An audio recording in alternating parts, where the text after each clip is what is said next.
আশার আলো নিয়ে বাংলাদেশ জাতীয় দলের দুয়ার খুলেছিলেন মুশতাক আহমেদ। ট্যালেন্টেড ঋষাদদের জন্য নিয়ে এসেছিলেন সফলতা নামের জাদুর কাঠি। তার ম্যাজিকেই যেন বদলে গেল বাংলাদেশের স্পিন বোলিং ডিপার্টমেন্ট। চলমান শ্রীলঙ্কা সফরে তার ছোটখাটো একটা নজিরও দেখা গেল।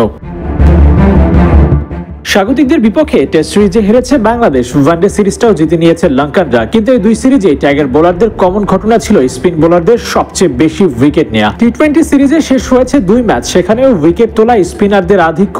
শুধুই কি এই সফর, এছাড়াও ঋষাদরা চমক দেখিয়েছেন টি-20 বিশ্বকাপ, চ্যাম্পিয়ন্স ট্রফির মতো আসরে। দ্বিপাক্ষিক সিরিজগুলোতে ঘূর্ণি বোলারদের ভালো করার পেছনে এই কোচের অবদান স্বীকার করতেই হবে।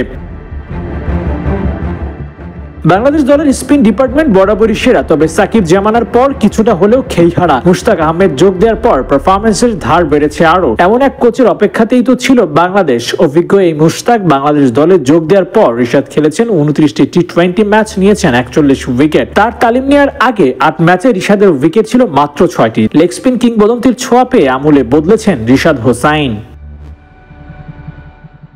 খেলোয়াড়ি জীবনে লেগ স্পিন করে যে অভিজ্ঞতা অর্জন করেছিলেন সেসব ব্যবহার করছেন বাংলাদেশে এসে। কোচ হিসেবে শুধু বল ব্যাটের কায়দা শেখাচ্ছেন না মুশতাক, পুরো দলকে গাচ্ছেন এক সুতোয়। কখনো নাইম শেখকে দেখাচ্ছেন বড় শট খেলার টেকনিক, কখনো লিটনকে আলাদা করে ডেকে নিয়ে কথা বলেছেন। স্পিন বোলিং কোচ মুশতাক যেন পালন করছেন মোটিভেটরের দায়িত্ব।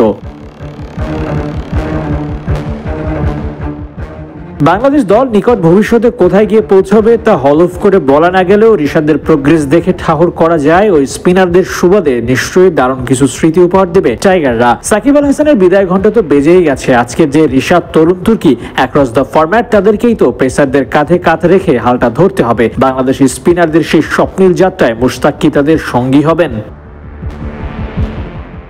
আবু নাইম, ৭১।